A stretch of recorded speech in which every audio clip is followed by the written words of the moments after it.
Okay, everyone, welcome. Thank you so much for coming to meet me at the Race Riot. I'm like beyond excited to be able to host this event. We're going to start right now because the most important thing is the readers. But there are some other important things that I would like to make sure that get said. Let's see, I'm just going to follow my little script here. So first of all, I really am happy to have this event hosted at the Barnard Library Zine Collection.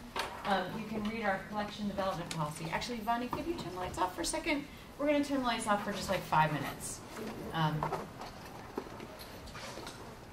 Oh yeah, that works. Is that okay for everybody?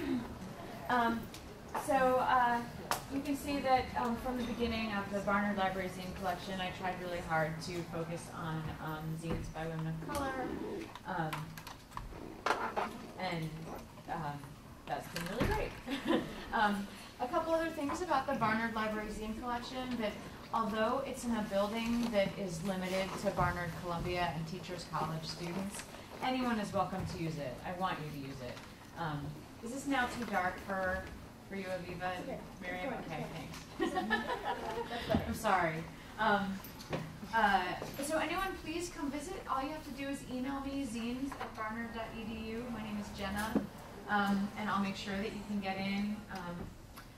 And right after we're done with this presentation, Jordan, Juliana, who's in the back there, Vonnie, also in the back.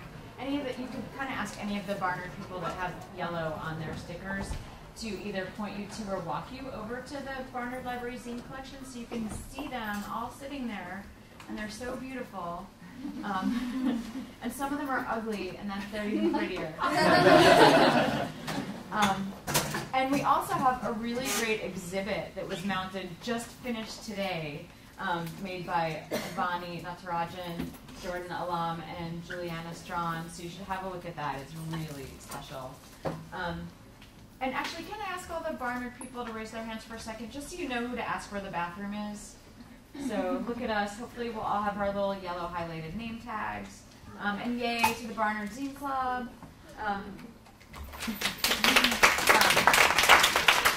Barnard Zine Club helped put this together.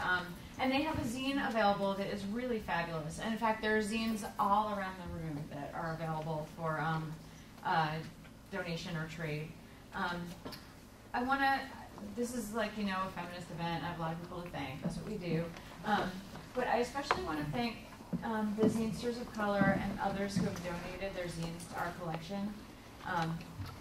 And I want to share a few words from one of our donors, Lauren Jade Martin, who was actually the first person to give a major collection to the Barnard Library, I think 540 zines. So I feel like she gave me her adolescence, you know?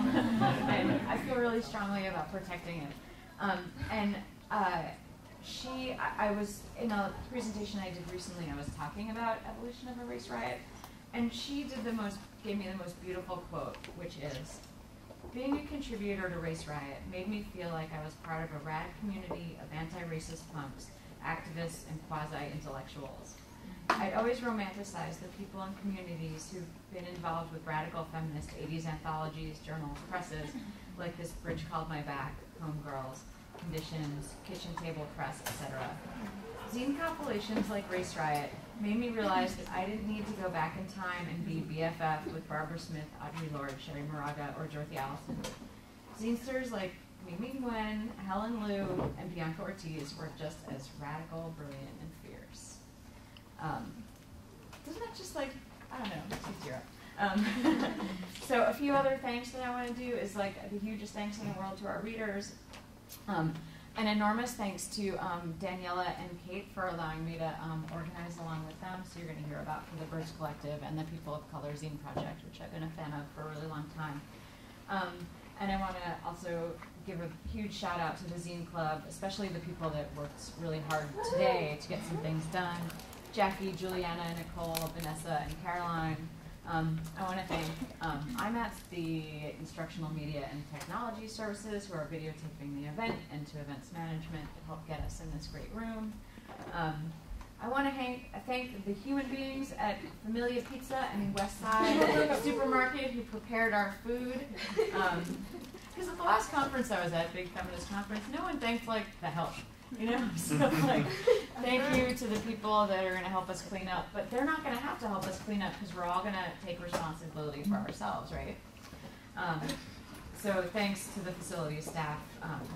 And also, she doesn't seem to be in the room right now, but I want to offer a huge thank you to Lisa Norberg, the Dean of the Libraries, who is open to any and all crazy ideas and is hugely service-oriented. So I'm turning it over to the next organizer, who is Daniela, because she's listening. Thank you. Hi, everyone. I'm Daniela Capistrano from the POC Zine project, and I'm going to keep it short and sweet because I want to give the time to these ladies. Basically how it's going to work is that they're each going to take turns speaking. You'll have like a couple of minutes to ask questions, and then we'll have a full Q&A somewhere around the middle.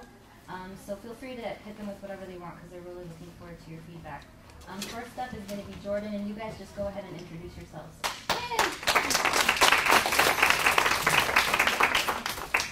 Hello there, everyone. I'm Jordan. I'm a Barnard junior. So I've been making zines for a pretty long time, and it's usually like comics and furzies, so it's kind of weird for me to not have like pictures to show you, but I'll show you a few. And I feel like, I guess the best way to introduce myself is to say like what zines and being a woman of color means to me. Like, not just being a woman of color, but in the zine community and how that really helped my identity be shapen, because when I was doing these zines that I'll show you in a minute, it was an extemporaneous speaking project that I was working on. So I would speak for 20 minutes into a microphone on any different topic that I wanted to that week. And I started out with the idea of in transition. So I talked a lot about being a Bangladeshi adopted child and being someone who is in between New York City and Seattle and being someone who doesn't feel necessarily in one category at any given time. So for me, it's like a nice place to set down these ideas that maybe aren't discussed a lot about being a woman of color, being in between, being, I guess, sort of strangely philosophical in your free time. But that's what I'll start showing you. And I'm going to read 3 little pieces, one from this collection and then 2 from my new zine, which is called Letters to Self, and it actually deals a lot with similar issues of identity. And you said that I was right here. So this is the cover for In Transition. And this is going to be kind of a weird reading because I transcribed part of the recording that I had made. You can listen to them all online if you want to, but it's 20 minutes of kind of strange talking that I translated into these comic zines. So I'll start off. I started out with talking about how I'm a minority woman and I live in America, and particularly I live between Seattle and New York City, if that makes any sense. And I realized that that isn't probably the best way to start out my project. I definitely think that introducing myself individually as a person might be a better way to start this off. I'm 18, right now I'm 20, and I know that doesn't really mean anything, but it keeps me in between being a teenager and a real adult. And I'm from Bangladesh. I'm adopted. These things all make up my personality, but they don't define me necessarily. I've always wanted to talk about how being an adopted child from Bangladesh keeps me in between worlds as well. I guess that's how I'm forming this idea. I live in between on most things. In between being traditionally feminine and being somewhat masculine in the way I act. And somewhere in between worlds, living in New York City to go to school and living in Seattle, or well, Bellevue, a suburb of Seattle. That makes me kind of different, I think. Or maybe that's just flattering myself. But a lot of what I do is really about transitioning from one point to the other, and although I probably won't ever get to one place where I feel restful at, I think the journey is way more important than the outcome. As I'm driving to work today, I'm thinking about how, as a writer, we also are kind of in transition. We transition from being part of our characters to being the person who arbitrates their existence. We play both God and their soul. We have just the same trepidations as they do. And I mean, maybe that's how God looks down upon us, as beings that he both controls and fills. But that's waxing too poetic, I think. I think I'm just going to leave this on in the car, even when I don't have anything to say. This recording, I mean. I'm talking to myself endlessly, but it's kind of therapeutic in a way. So that was the first part, and these are the kind of comics that came out of that process. So I started off kind of rambling about what I would put into these zines because, oh, there's so much material and what could I do with it? So that's the thought monster. And then thinking about being in between. And then this is more about the writing and the characters, arbitrating their existence and being their soul. And I also made a keyword block of how many times I said the word weird. So I think this zine really stays in my soul a little bit because now I've started also working pretty consistently on a blog. And so these same ideas come up a lot whenever I'm writing anything because as both a fiction and nonfiction writer, it's just what my mind is on all the time. And I think that it's really expressed in all different forms. So I'm going to show you some of the other zines that were in this project, some little comics from them too, to illustrate that. This was the second in that series. It's called On Dreams. And obviously I'm Jordan, so that's why I have J on there. The first one is more about the dreams-inspiring story ideas, which I talked about in that section.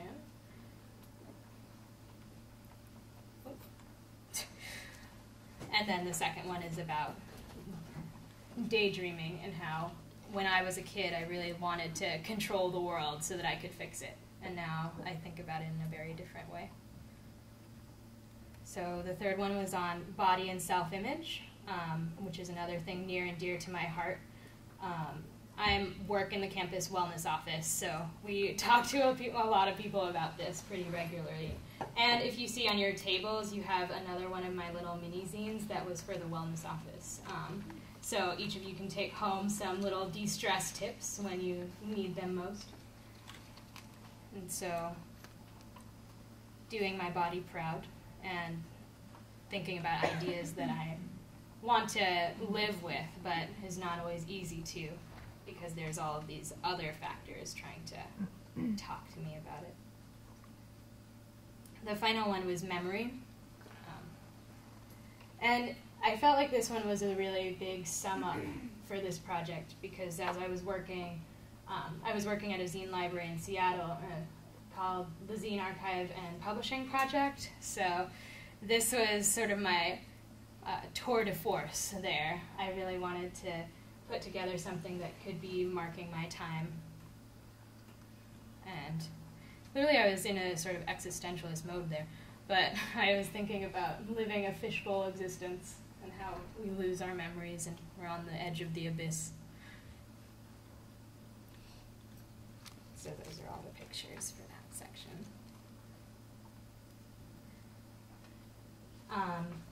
My newest zine, Letters to Self, it was created literally just last week for this event, and there are lights.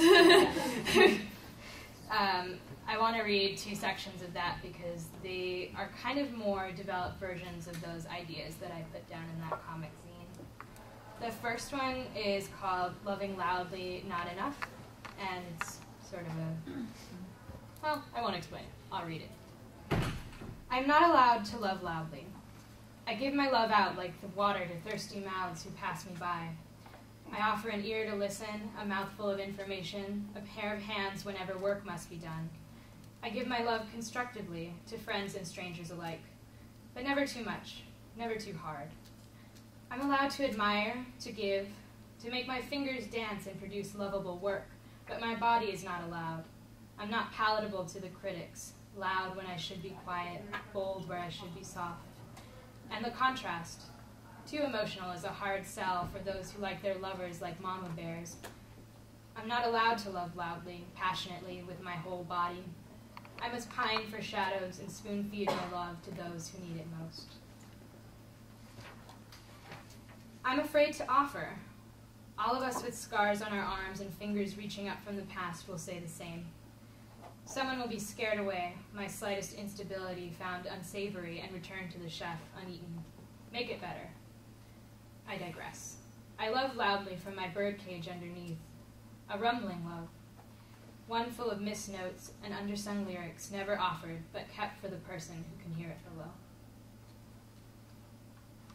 And the second one, which I'll just continue on in my reading. Jordan, hey, sorry to interrupt you. Yes. If you want people to be able to ask you questions after this one, we should turn it over to the group. Definitely. Okay. Cool. So I have time to read this one, or should I cut it off? Yeah, go ahead. Okay, cool. The second one is called My Homeland Tizathy, which is more about my adoption story and my living in between two worlds. The day I returned from Bangladesh was the day I understood profound silence. I'd cried, slept fitfully, and written out my thoughts, but I could be nothing but the piece torn away from the whole, the missing phantom limb. We landed at JFK and I thought the mounds of snow were sand dunes. I was delirious, confused, my mind left somewhere in Dhaka airport. Snow, unlike sand, silences. I was put in a lonely cab to take me back to school. Heartsick, party of one. Many Americans are never privy to this immigrant experience. It's all American dream, hope, potential, but no one wants to be wrenched away from their kinship ties and familiar sights for a lonely piecemeal existence. No one wants to trade chatter for silence, trees for concrete, sands for snow. We are the severed tree limb that crashes into the underbrush, where none but the most amicable even know your name. No roots, only long-distance telephone calls and fingers that want to stretch over oceans to touch home soil. I'm a 1.5 generation immigrant, brought so young that I'm almost American, but not quite. My adoption papers may naturalize me, but my heart is sand in a glass jar. I reach out for my sister, my mother, my place in the family that exists now only in my memories and dreams. Do you know how hard it is to wait? To clamor for a plane ticket? To worry from afar? To miss births and funerals, wars and politics, love and loss? To love quietly, in photographs tucked into notebooks and bracelets that act like talismans. I am American, but I have a heart that cries for Bangladesh. My body is in transit. My mind is cloven in three. Thanks.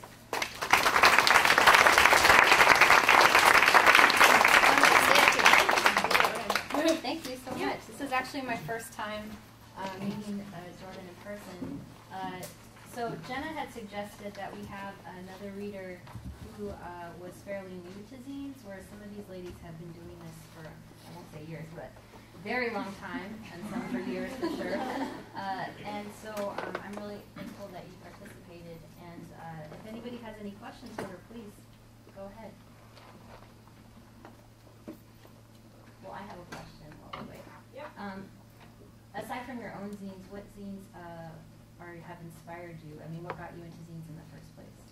I remember actually, I think the first time that I did a zine was when I was here at Barnard for pre-college.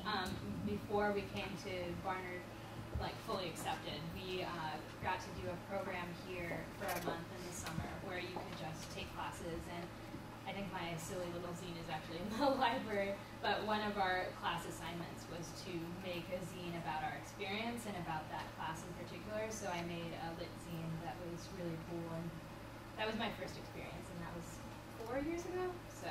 Wow. So that's, for me, that's unique to hear, because aside from what I've been learning through Jenna and the zine library, my experience from zines has been very different. Mm-hmm. I didn't hear about it in school, I learned about it through friends, so I'm like ecstatic to know that that's how you got into it. Are there any other questions for Jordan? No? Well, thank you so much. Yeah. I really appreciate it. I'm going to move on because I want everybody to have as much time as possible. Jamie.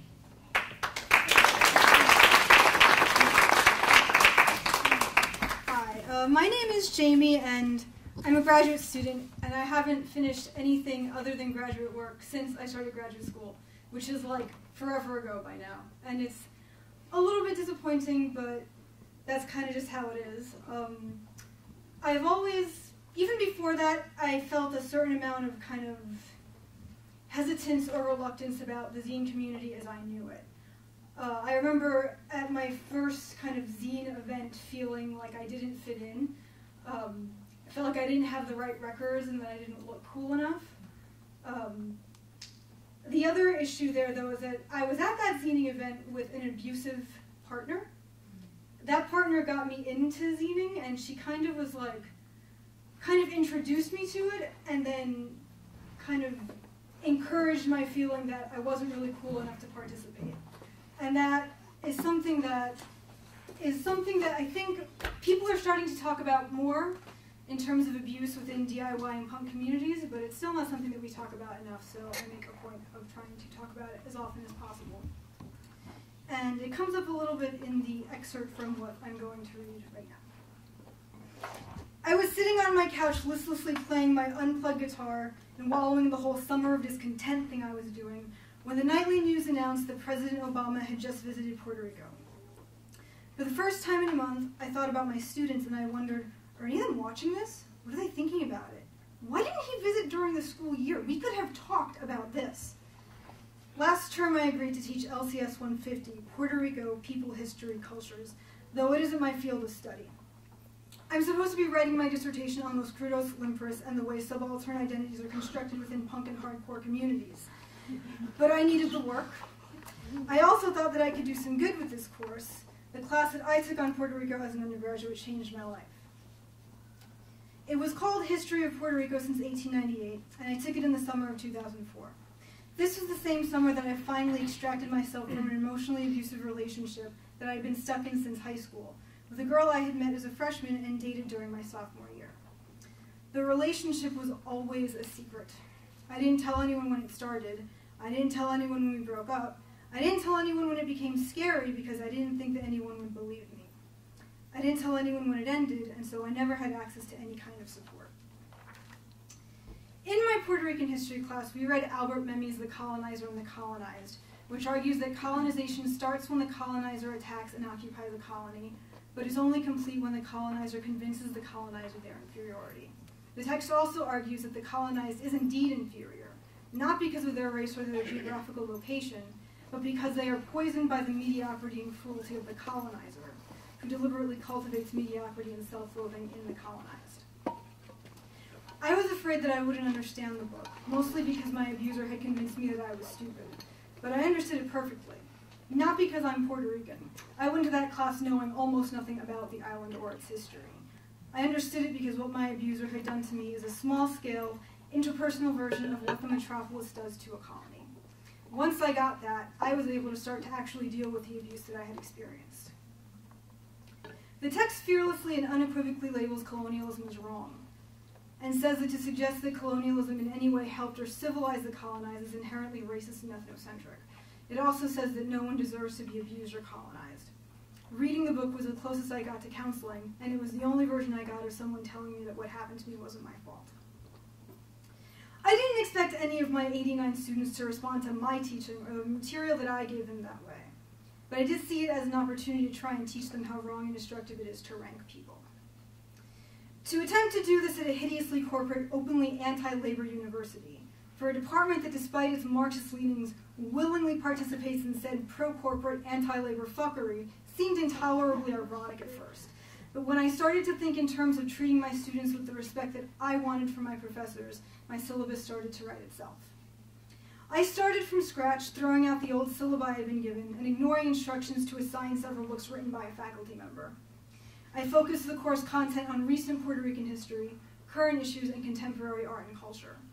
I scheduled multiple choice exams, decided against writing assignments, and assigned short readings because not everyone is a reader or writer, or a native English speaker. I made the readings I did assign available via a legal PDF because not everybody can afford their textbooks.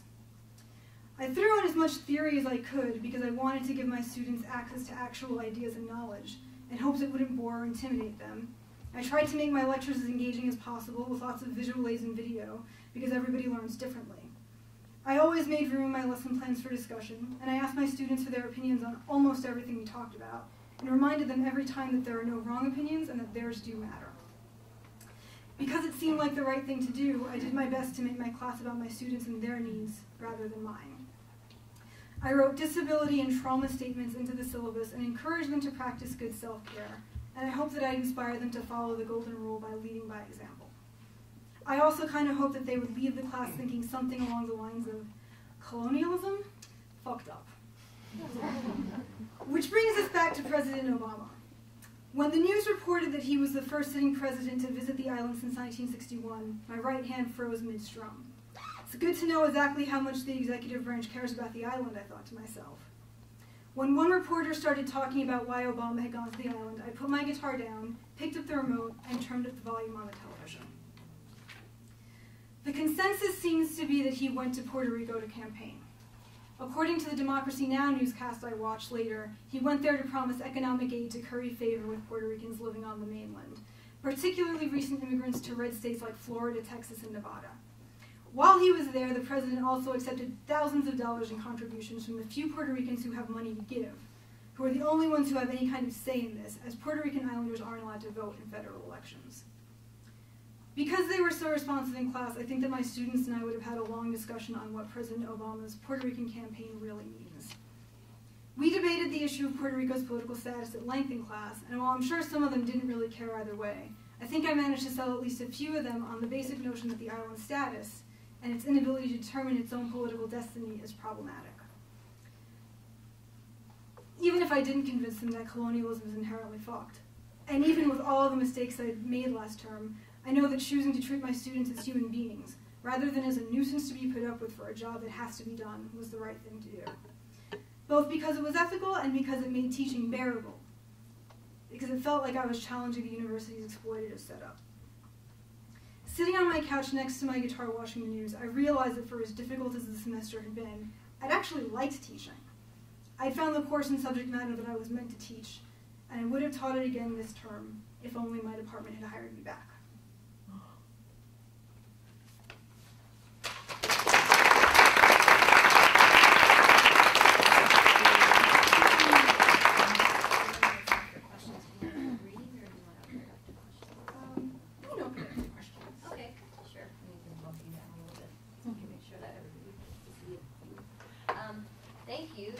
Again, seeing you in person for the first time. So one thing that just struck me, we should talk about two things. Let me just bring up the first, which is about the personal nature of zines and sort of the confessional of not labeling people as faggots. But like, just imagine if you were walking down the street and someone approached you and said, "Hi, I was in an abusive relationship. This is how it felt. This is what happened." There are so many zines that allow us to have empathy towards people that we don't know because we can connect to it in our own terms. And that's why I think that zines continue to persist as a popular medium even with the internet, because anonymity for some people is crucial. But that doesn't mean that they don't want to share their story, they just want to share it on their own terms.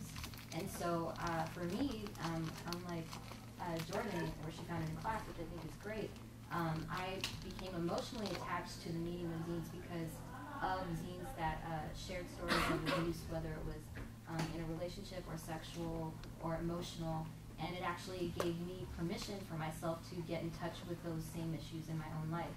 And from that, I started to notice that it wasn't so much about connecting just on that point, it was also, hey, these people have some really cool shit to talk about, they're raising some really cool perspectives.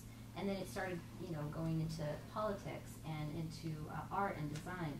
And so turning it over to your next point, I guess when you're making a zine, how do you direct yourself in that process in the midst of everything else that's going on in your life? Like, how do you even have time to do it? I don't right now. Yeah, the way I used to do it is I really just had to set aside a day to do the layout. And that was after the kind of long process of writing and editing over and over again. I'm a Virgo, so writing and editing was always a really long process for me. And then after that, it was just one day I just had to clear my schedule, shut off the phone, tell everyone to leave me alone, and focus on that. Does anybody have any questions for Jamie? Because I have a million. Okay, go ahead. I'm curious as to why, you never told anybody, not even from the beginning when you're all happy and giddy about the new relationship. What made you not want to share that with anyone? Because neither myself nor the person I was dating was out. We were in high school. That's why, mostly. So I see another hand. Do you share with your students that you make zines? It never came up. In a kind of a Latin American studies course, it didn't seem, I don't know. And it also, when you're teaching, there's just kind of a weird thing of boundaries. Even if there's nothing inappropriate about zining, it's kind of like that's about you and it's not about you. If it's not interesting for them, then there's no reason to talk about it. So, never came up. Anybody else have a question? Okay, go ahead. I want to know, don't think too quick, like, don't just right off the top of your head, your top 3 favorite zines of all time. I know why you're asking, Kathleen. I'm on to you. I think the first zine that I remember reading over and over again was a zine called Suburbia by a girl named Cece. I don't know if anyone knows it. I'm a really, really big fan of Hoax zine. And there's also this zine called The Worst. I don't know if you're familiar with it. I'm a big fan of that as well. And we definitely want you guys to access the zines from all of these folks up here. So on the invite, there are links. And you can also check on the Twitter page. And then I'm sure for the birds and Jenna will be linking like crazy. Any last questions for Jamie? Great. Well, thank you so much.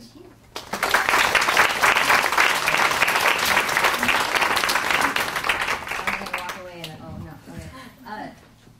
Mariam is here, and I'm so excited from Maximum Rock and Roll, and I can't wait to hear what you have to say. Go for it.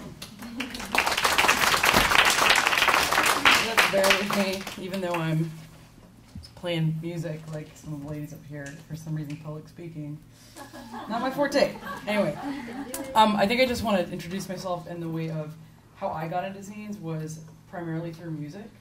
I was always I got into punk pretty early, and then through that is what I found in skate culture. And through that, I found zines. And ironically, one of the zines that I had read early on was the zine of the person that does Maximum Rock and Roll with me now, Will Gibbon. But that zine and a couple other zines about music is what I got into. And then eventually I kind of started getting into like her zines and like, hey, there's a food zine. I love food. And then Maximum Rock and Roll was always kind of like a presence. And then the coordinator happened to be a Persian woman who's actually here. And I was like, holy shit, there's another Persian, like I didn't even know there were Persian punks out there. And then this just happens to be somebody who's a badass. So it actually helped me a lot get back into like skate culture and stuff. No, it's a huge thing, you know, seeing yourself. I think a big part of zines too is like, you don't, I mean, obviously like mainstream media isn't very good at representing you in any way, shape, or form. It's more about telling you what to be and what to do. And I think zines give you the opportunity to see yourself. So, you know, when you pick up a zine by some person of color and you're like, wow, this person's talking about stuff that I never get to read about, you know.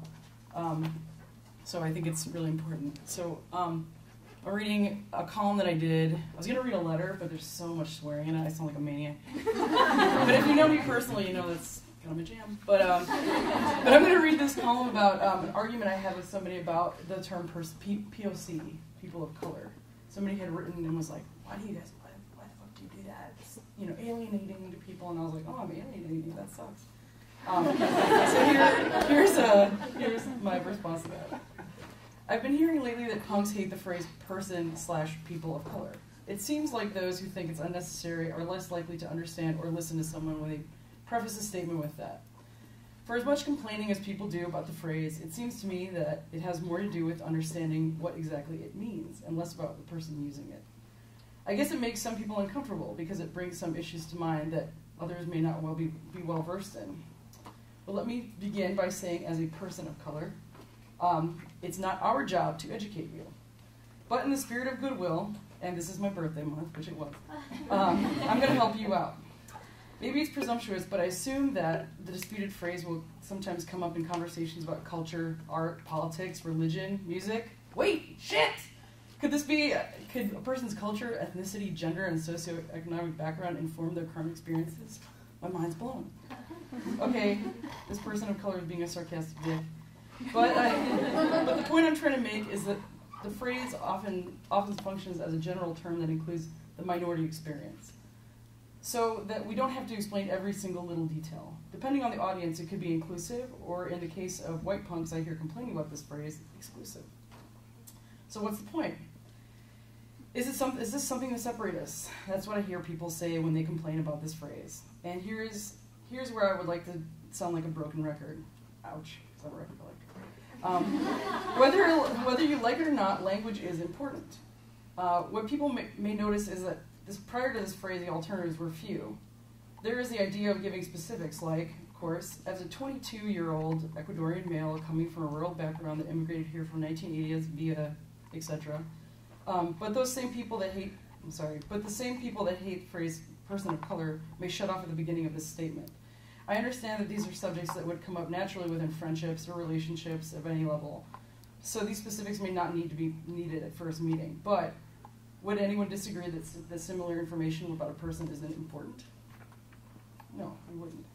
Does a person's experience factor into who they are, how they live, how they interpret the world around them? Whether you care or not, it does. It makes a huge fucking difference. If you aren't a sociopath, you might want to interact with the world around you. I know that in some places, people can wrap themselves up in an isolated comfort zone, and in which these situations are minimal. But eventually your ignorance will come to light, my friend. What do you do then? Again, language is important. Can you recall what terms frequently used prior to the popular use of person of color in academics, popular culture, etc.? I believe it's non-white. How's that for exclusive? This term is not about what you are, but about what you aren't. I can hear the arguments on the other side now. People, person of color, does the same thing. It alienates people. Wrong. The term is an inclusive one. It does not reference what group we do not belong to, but what commonalities the minority experience has. Sure, all of us know that every ethnic culture has many differences. But this term lets us remember that in this country, we are not isolated by the ethnic groups isolated by these ethnic groups as non-whites or as others outside of the group that has power over us.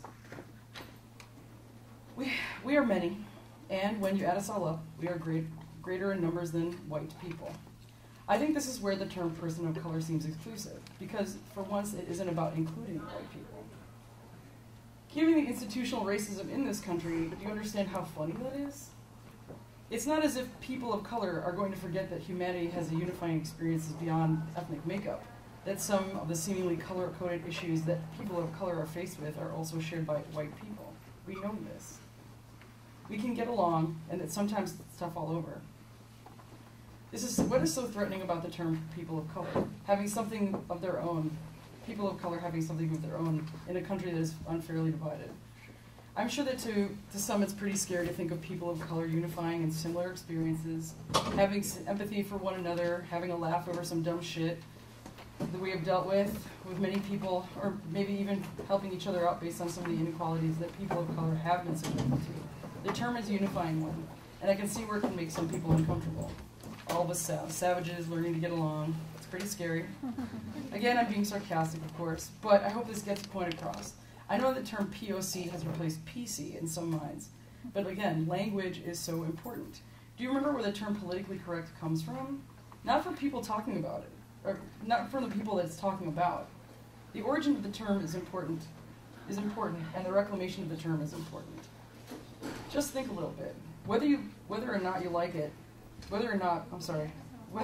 or not, people of color will probably still be using the term. Some punks think this, I'm talking about punks obviously because this is the conversation that I have with them. Some punks seem to think that this clutters conversation, that it should be implied, that it's overkill. Woo-hoo.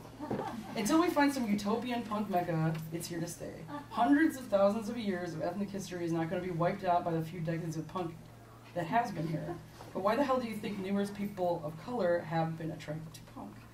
When it comes down to it, punks are fighters to some degree.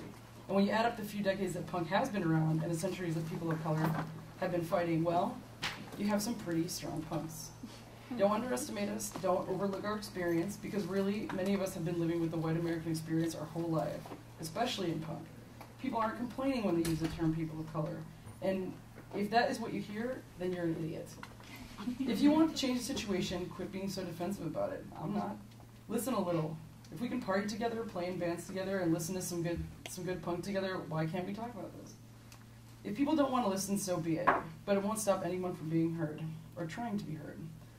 Whether it's through music, zines, speech, whatever medium that you choose, punks of color are here to stay.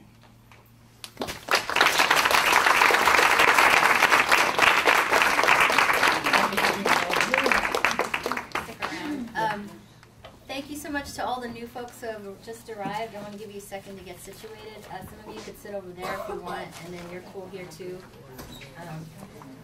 While everyone's getting assembled. One thing that you brought up earlier today, we were having a conversation about how fanzines continue to be something that is just like is still popular despite like all the blogs and all the noise online. Maybe if you wouldn't mind speaking to that a little bit about how fanzines continue to persist and also turn people on. We're talking about this because in terms of like ritual, like humans love ritual. And so even like, I mean, punks are pretty notorious for characters. And for some reason, of course, it turns into a competition and some bullshit that comes along with it. But there's something about being able to pick something and touch it and reread it. Put it in your bathroom if you want to. Or whatever it is that you do with zines, you know, like the act of actually picking up a zine and turning the pages.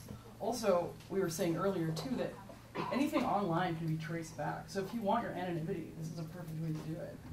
If you want to talk shit, if you want to start some shit, if you want to expose some things, like whatever you want to do, zines are really an easy medium to deal with. So I think that's really important. Yeah. Does anybody have any questions for Mariam? How did the discussion play out in MR and in the house? Did you guys have a discussion of it, or was it over like the format of the magazine? Well, I mean, we edited this magazine. There's two of us, and somebody had written something that we thought was totally inappropriate. We were like, dude, we can't put this in here. It sounds like shitty. Right. You sound like an asshole. So we're like, you either edit it or we take it out. And then we had this long discussion about the term person of color. And it was basically this person just talking at me like, I don't know why people have to have that. And it's like this young, like really young white male. And he's just talking at me, and I'm just sitting there like, really? You're gonna tell me what's up? That's cool. Let's do this a little bit longer, and then I'll tell you what's up for real. So it was like a 20-minute conversation with him, just like wah wah wah. And I was listening to him, but the first thing I said to him, and I was like, okay. I'm like, do you realize that everything you just said to me, I've heard millions of times. I'm willing to bet this is probably the first time that's come out of your mouth. He's like, well, yeah, I mean, yeah. And I was like, that's okay. That's okay. That's totally cool. We're friends. You know, I've been in this position before. I don't know everything, but one thing I do know is who I am in this place right now in this world, and how I relate to punk, and how alienating it is when someone tells you how to relate to punk. That's ridiculous. That's the whole purpose of punk, is doing whatever the hell you want to do. And if a fight happens, so be it. But we're smarter individuals, and we can, I mean, there's no reason that those conversations shouldn't come up. And I have again, I don't feel like the need that anybody in this room, any person of color in this room, it's nobody's job to educate anybody who's like, I don't get this. Like, you know what? Find a friend who does get it and ask them, because you talking to me might not be the best thing. You know? I mean, you pick and choose your battles, you know?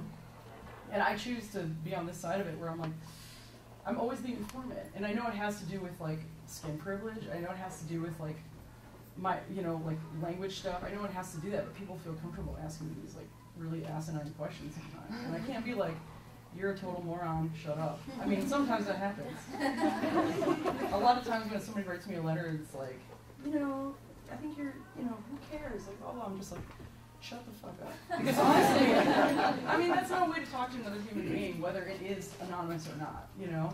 If you really want to talk about this, that's fine. But if you just want to talk at me, there's going to be a point where I'm going to be like, and I think a lot of people reach that threshold too, you know? Like, hey, what is, like, if somebody asked me earlier, like, what does queer mean? And I was like, oh. You know, I was like, oh. It's like a 12-year-old guy, you know, he's like, so what's the pronoun thing about? You know, like, can you teach me? And I was like, yeah, I can teach you that. But it was like a 35-year-old guy at the bar, and he's like, so what's the deal? Why do you care that you're brown or whatever? And then I'm like, okay, you know, we'll have words later, you know, these, whatever. You know, but. I could just listen to her the rest of the night without you guys. But does anybody have any questions for her before we keep it moving? Well, thank you so much. And in fact, while you're here, if you wouldn't mind, because you guys are homies, if you wouldn't mind introducing Elsa, that would be great. Okay. I'm about to meet one of the most prolific zine writers. This is another person that really shaped my zine experience was Elsa. Atoe, actually. Yes. She's been doing Shotgun Seamstress for quite some time. Unfortunately, last issue is coming out, but she will be branching out into new. No, you'll be sad because that means she has a lot more for you to do other things, right? So they're gonna school us in many other ways. Anyway, she was a columnist as well in Maximum Rock and Roll. She's been in numerous bands that have all kicked ass. She's amazing. And now I'm gonna keep embarrassing you because she's amazing. Because Shotgun Seamstress focuses on the black punk experience, and if you haven't read it, you really should. Not if you belong to either one of those the groups that make that up, but if you want to learn anything about anything, that's good. That's a good place to start.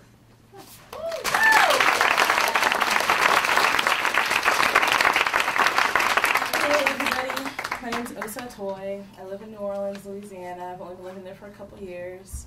I'm from the suburbs of DC, and I lived in DC for a couple years, and then moved to the West Coast, and lived in Portland, Oregon, and lived in Oakland, California for a little while, and decided to move south, which is where I live now. And writing Shotgun Seamstress came from, I guess, being a zine reader, and I'm really excited to be sharing this panel with Nguyen, because she's definitely, one of those people that, I read her zines when I was younger. I read Lauren Martin's zines. I read Bianca Ortiz's zines. Evolution of a Race Riot was really important to me. How to Stage a Coup was really important to me. I'm really nervous. I hate talking in front of people. I swear, it's like I can play music, but I can't talk with people.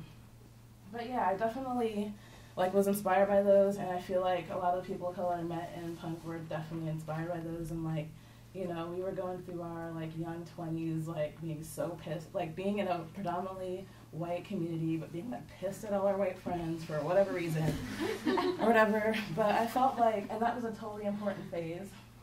But there was something in me. I think it had to do with moving to Oakland. Basically, I moved to Oakland because I was like, Portland's so white, blah, blah, blah, I can't stay anymore, I'm tired of being isolated. So I moved to Oakland and had these kind of utopian expectations of being in all people of color surrounding all queer people of color, whatever. And of course, that blew up, But not to say that I have any regrets about that. I met really important friends during that process, but I feel at least moving to Oakland and being surrounded by people of color for the first time who are also queers and who are also punks and anarchists and feminists made me for the first time maybe feel I had an audience for what I wanted to say, because in the past I had thought about making a zine for black punks, but I guess I just didn't understand, it always felt awkward, I guess, until I had that experience of moving to Oakland and being surrounded by people of color and feeling I just had an audience for it. At that point, for whatever reason, it just felt less awkward, and I felt I could execute it for the first time. And so the reason I want to talk about those older zines is because I feel my zine was a large reaction to that. If I hadn't read those zines, I don't think I could have stuck around in punk at all. I don't think I would have felt I had a place in punk at all. And also, they were very Riot Girl inspired, and that's kind of how I found out about punk was through Riot Girl, and then I found out about the rest of it. But that was my entry point. But at the same time, I felt I didn't want to focus on criticizing white people anymore, or making white people the center of the discussion at all. I just wanted to talk to other black people. So that's kind of how I started with that. Is the first issue was really short, and it was just Shotgun Seamstress, a zine for black punk, by and for black punks.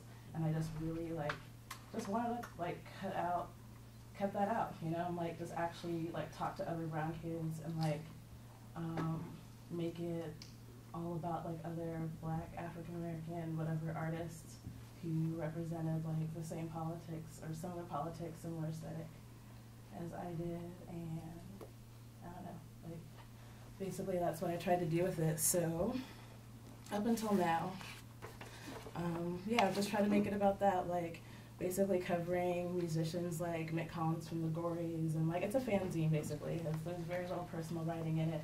It's all just about like artists and musicians I admire. Like a trip that I made to New York a few years ago was like really inspiring for the zine because I saw, I went with Chaos Black over there. My friend Brian took me to the Harlem Studio Museum of Harlem. We saw like an exhibit by Caleb Lindsay, and I was super inspired by that and put that in the zine. You know, so it's just basically like trying to cover other Black artists and musicians and who represent like queerness and feminism and punk rock to me.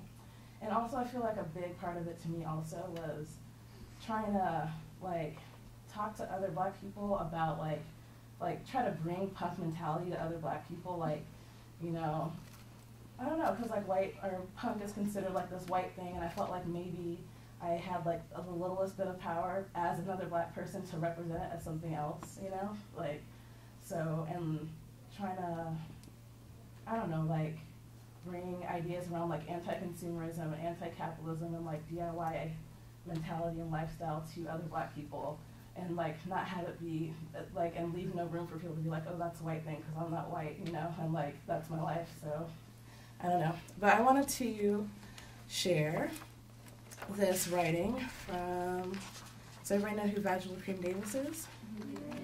If you don't, she's an artist that lives in Berlin now, but originally is from LA, and was part of that punk scene, and like also part of the Atlanta punk scene and like queer scene in the 70s. And I ended up meeting her. That was like a really cool part of like actually doing the scene, was like also being in a band at the time, was being able to like tour and like actually like connect with other Black punks through that, which I felt was very necessary because I feel like, you know, there's only a couple per town, so if you get to like travel around and meet them all, just like, it just really helped me. But we ended up corresponding a little bit. We played a show together when the band that I was in played in Berlin. It was really awesome. And I asked her, at one point I wanted to do a feminism theme Shotgun Seamstress, which is like kind of redundant because I talk about feminism like almost every page and like every zine or whatever, but I never got around to doing like a cohesive feminist issue. But she sent me this in the winter of 2009. She says, when my mother died in 2000, my older sister, Teresa Ray, casually mentioned that in the late 1960s and early 1970s, my mother was involved in a group of women who robbed banks in order to establish a feminist state somewhere in Palestine. My mother, Mary Magdalene Duplantier, was born in 1919, the youngest woman child in a Creole Louisiana family. My mother had dark curly hair and crystalline blue eyes that almost would turn violet in certain light. She hated her eye color and never allowed anyone to take photos of her. I have absolutely no photos of my mother. It's been 9 years since she died, and I'm beginning to forget what she looked like. Her older sister, my aunt Florine, is still alive and lives in Jersey City, New Jersey. She's almost 100 years old and has bright green eyes. My aunt helped launder some of the bank robbery loot. I was too young to be aware of any of this activity. It's so odd to think of my mother as a subversive agent. She would clean the house in a dress, high heels, and a string of pearls. From what I've learned through my sister, my mother was a Barracuda femme-top who ruled an army of proper butch women who were committed to creating a feminist separatist state. Signed, Vaginal Davis.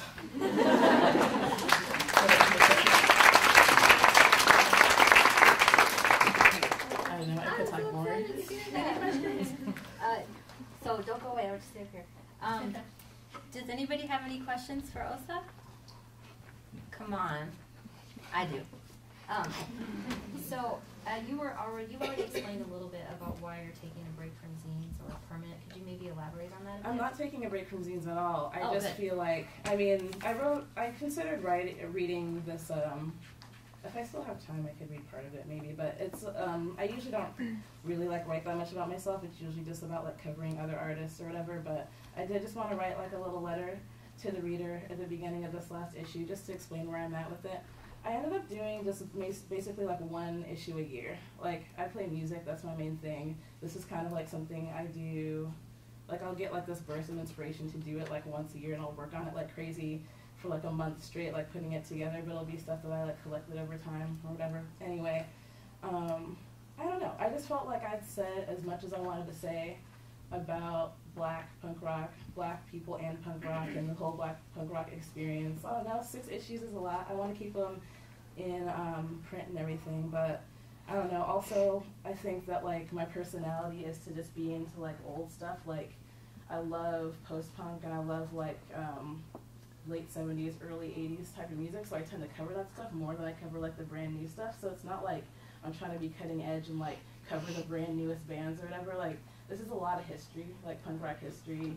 Like one of my favorite interviews besides Nick Collins from the Gories, I'm a huge Gories fan, but this woman, or this person named Callie Boyce, who lives in the Bay Area, was in this band called Nasty Facts in New York City, and was like 12, 13 years old, like this Black punk, like queer little kid, you know, writing all these songs, whatever, and like, you know, that's something that I feel like people are always going to be newly finding out about, you know, and it's documented and it's documented. It's there for you, you know. I don't feel like I need to, I don't know, like keep producing at this point. And I feel like there's also like more and more people. Oh, I also wanted to talk about like Afropunk a little bit too. Yeah, go ahead. Just because like when I try to think about like why I finally like wanted to write a zine when I did, this was like, I think the first issue came out in 2006.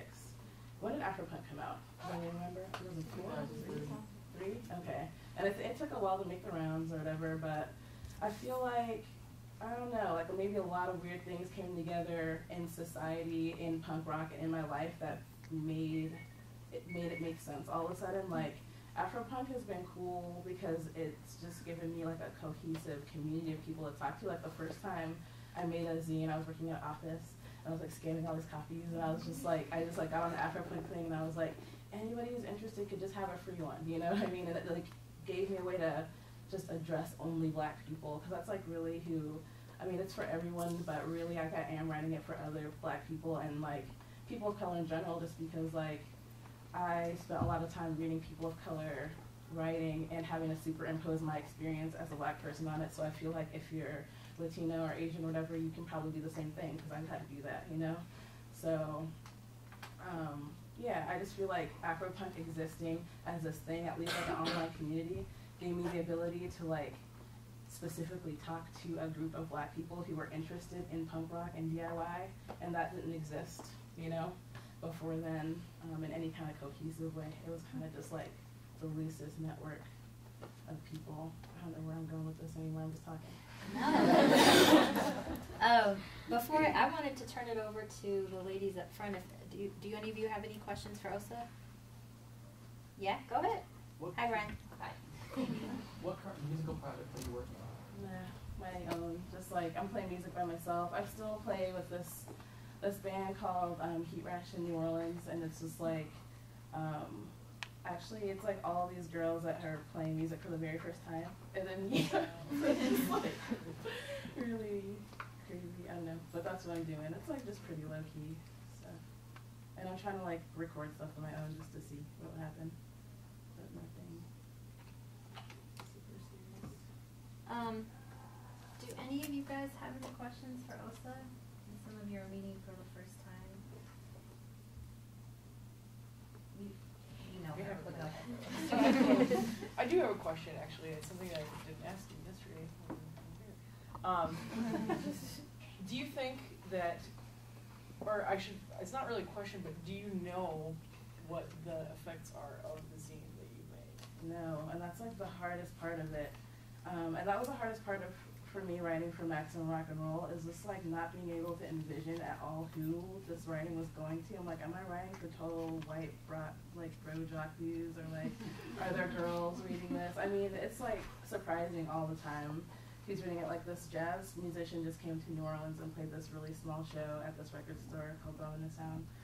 And you know, she's like really into jazz. She had kind of like a punk aesthetic about her, and like we were talking later, and I was like, hey, I want to give you one of my zines, and she was just like, oh, I read your column, Maximum Rock and Roll, and I was like, you read Maximum Rock and Roll? I was shocked, you know? Because like most of my friends who are like most of my friends on the West Coast who are queer women don't care about Maximum Rock and Roll because of the history. Like they don't even realize that there's been a feminist coup.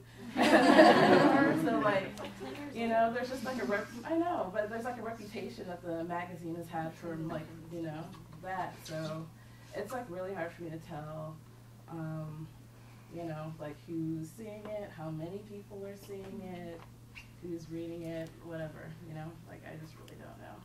And like I said, like I really am like this is a zine that I'm writing like to other Black people, and like I know that everyone, like regardless of gender or race, is reading it, but I don't know, like to me, like that is the point, is to like make, like in the ways that like Mimi Zines made me feel like I could have a home in punk as a person of color and a queer person of color. I feel like I want to keep doing that for like new generations of people, so that's like really where my heart's at with it.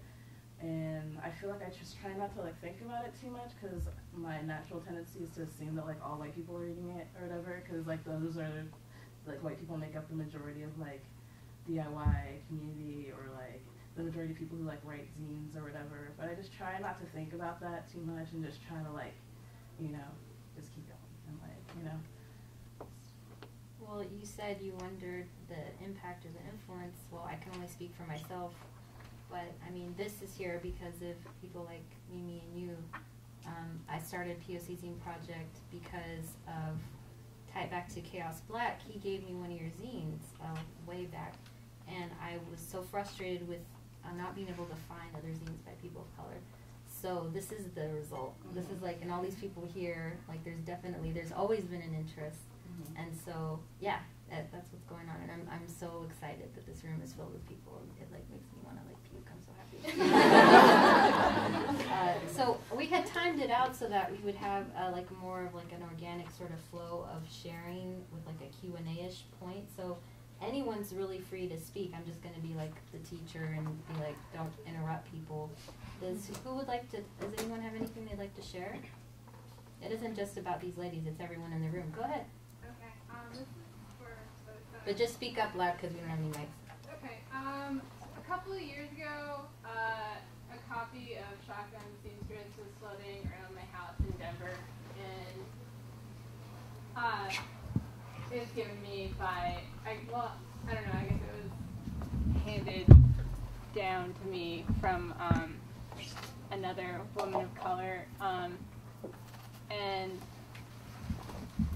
I don't know, I just like, I guess I like thought it was pretty rad because there aren't enough zines by women of color and well, of people of color, and just wanted to say thank you, and that I'm excited for whatever you end up putting out in the future. Yeah, I really want to keep like the old issues in print, you know, as long as I can. Like I said, I mean, a lot of it covers stuff that's like old already anyway, so, you know, it's always, I mean, if it feels current to you now, I guess it'll always feel current to some people, you know, if they've never heard of like the people within the zine. So, but I don't know, I just started to feel like I was repeating myself a little bit. No, you're fine. It was like, no, I'm not here right oh, now. But, but like in the zine, within the zine, you know. Anybody else?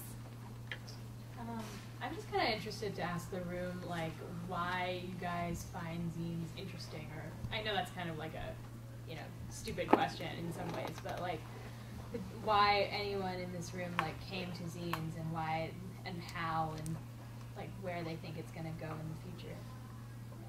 I mean, I guess with MR specifically, like, well, things that both you guys have written, I got into it through music, and then I'm from Minneapolis, and that city is like fairly politically correct, but there's been like a backlash there kind of lately, and that was sort of hard for me to deal with, because like always having to call people out and do it, you know, and make this argument, and you're just like, I really just want to hang out and like drink a beer and be at the show, like I don't, you know, like I don't want to argue or whatever. So like having this resource that's like punk, but also like very in line with my values and like lays it out, like I don't, you know, like that's like been helpful to me. and then also to be like, screw you guys if I'm right. Lance, hi, go ahead. I have a question. You said you were curious about the impact of your work. Have you ever, I know this is the last, you said you produced your last issue, but if in some other venue you were able to tie your work into social networking and directly ask that question, I think you'd be able to, get the answer to what you're asking. Like a message in a bottle. If you wrote, this is what I'm putting out, I'm broadcasting this, I'm waiting to hear something back in some venue. Do you think you'd be able to do that? I don't know. It wasn't really even my question, No? I was like, it was Daniela's question, Like, I'm just kind of doing what I do, and I don't know. I'm not too concerned about that, but. I think that it ties back to, sorry to interrupt you, how everyone's motivation, like when you pick up a zine, you may think a lot of things about what inspired this person to write it if they don't explicitly lay it out. But for a lot of folks, and correct me if I'm wrong, you're creating for the sole purpose of creating, and the focus may be more the reward in and of itself. And then the aftermath, some people are more on top of it because they may have a greater agenda, but other folks it's just like, I made this and I shared it. That's the reward. And go ahead, sorry to interrupt you. Oh, there was a woman in the back that I think wanted to speak. She's still, no, maybe. Yeah, go ahead. Well, I guess, I don't know who it was who asked, like, why. Speak up louder, because I don't know who it was who asked, like, why are you here? Like, why are you into zines? Well, like, just thinking from my own experience, like, I grew up between Jamaica and the suburbs of New Jersey. So I'm used to, like, kind of shifting between the places where I don't make sense in either place. Like, I'm not Jamaican enough to be Jamaican. I'm not American enough to be American. I'm black, I'm queer, I pass as a bunch of stuff I'm not, because people see this little bun and my fancy shit, and they figure that I'm super, like I'm Whitley Gilbert's, like, play cousin, or that, like, I don't think about anything but this very narrow mindset of, like, what, like, this version of blackness is supposed to be, which has pissed me off since I was a very, very little person. And I think finding zines, like reading Mimi stuff and reading your stuff and, like, reading other zine folks and reading Daniela's, because Daniela is my homie. Like, reading stuff like that made me aware of people who were also pissed off at the idea that they were supposed to fit in these boxes that make no fucking sense.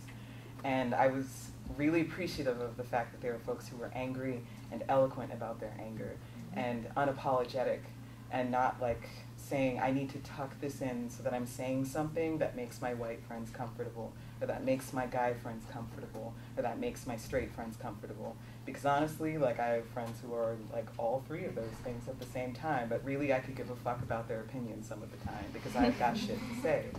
And I think the other thing is, I have a cousin, her name is Jamila, she's awesome, she lives in the Bronx and she's 12. And I've been indoctrinating her with shit like this.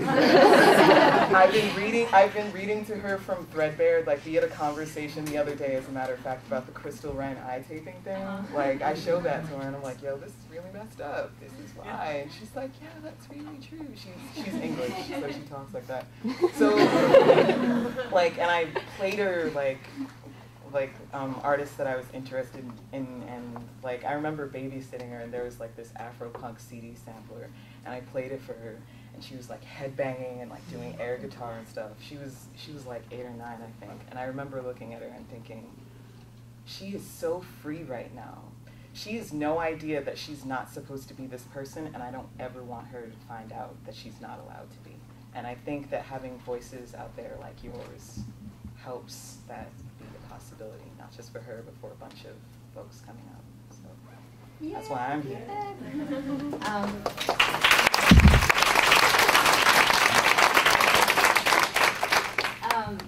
I wanted to bring up a point, but first I want to see if, does anybody else have anything to add? Or? I just want to say one more thing about Osa and Mimi, actually. Where I'm from Chicago, and there was always, like, zines by brown kids, like, floating around, like the Mexican punk kids, but they never ever knew that their writing could go beyond until they read your stuff and yours. So it's like really important that you know that. Sorry. I am, because it's so important. You know, really important. Speaking to importance and like how a lot of times our politics are informed by things that happen in our daily life. Also, I don't want to get emotional, so I'm going to get all academic right now for a second. We had noted, and I apologize that it was kind of at the last minute, but just in assembling this together, that we had wanted folks to bring books so that we can contribute to the People's Library. If you're not aware, the NYPD recently destroyed the People's Library at Occupy Wall Street. Over 5,000 books were destroyed. They released a photo the other day, or yes, today, that shows like, oh, we have it in storage, but it's like a couple of cubes. There were 5,000 books where, you know, that's, and I have a lot of friends who work in the public school system who would have really benefited from those if they were just going to get rid of them. So speaking about the personal time to your politics, I guess what I would like to just bring up real quick is zines as a catalyst for change. Not everyone intends for their zine to incite someone to make a change, but I just wanted to ask the group in general about that, where, especially in this, in the climate right now, people are like uniting in ways that are just, you know, like we're talking about zines in printed form, but you know, we're live streaming, they're shooting the video. So with all of this media at our disposal, you know, what's the next step, and really just thoughts on like how we use what hits us emotionally to turn around and hit the emotions of others to, you know, work together on different issues. Particularly, well, I have to just be open about, you know, disparity and, you know, the income injustices that are happening. What that's pretty much for a lot of people why they're coming to these Occupy events. And I apologize if you are not for the Occupy movement and you're here too bad, sorry. So I just wanted to know if anyone has heard of any zines being made about the Occupy movement, or any thoughts around that in general. There's some people in Oakland that I've been talking to about, because I mean, I'm limited by the job. Like, my job is to put out a zine, not my job, but it's like, I'm a volunteer. I don't get paid for this, but this is like what I do for 40 hours a week. But I motivated these 3 other women and myself, and we're going to do our own zine about the Oakland thing. You heard it here. You know, because it started as a project of like just getting people to put information in here. Like next month we're going to put bus cards in here and do all this shit. And this is when people say like Maximum Rock and Roll has a reputation, it does. It's very male, very white male, like hardcore dudes, like, you know, but now they're fucked because but there's a bunch of women in Oakland that are planning on doing that. But in conjunction with that, since we've been talking to all these different Occupy people, like we're trying to get other people to do zines too. There's a guy in Lexington, Kentucky, and he and his wife have a child, and they've been going to all the Occupy stuff, and it's been mellow, but you know, when it's a ripple effect, you know, everybody got just shoved out of their camps, you know.